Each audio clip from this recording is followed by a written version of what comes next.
حدیث نمبر 160 حدثنا محمد بن بشار قال حدثنا محمد بن جعفر وعبد الرحمن بن مهدي قال حدثنا شعبة عن قتادة عن أنس بن مالك رضي الله عنه قال كان النبي صلى الله عليه وآله وسلم يعجبه الدباء.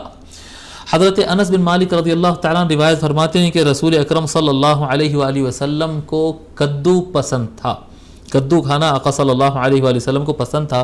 فأُتِيَ بِطَعَامٍ، تو حضور صلی اللہ علیہ وآلہ وسلم کے پاس ایک مرتبہ کھانا لایا گیا. او دُعِيَ لَهُ، یا حضور صلی اللہ علیہ وآلہ وسلم کو اس کے لیے کھانے کے لیے دعوت دی گئی، دستر بچھا دی اور یا رسول اللہ آپ تشریف لائیے، کھانا حاضر ہے.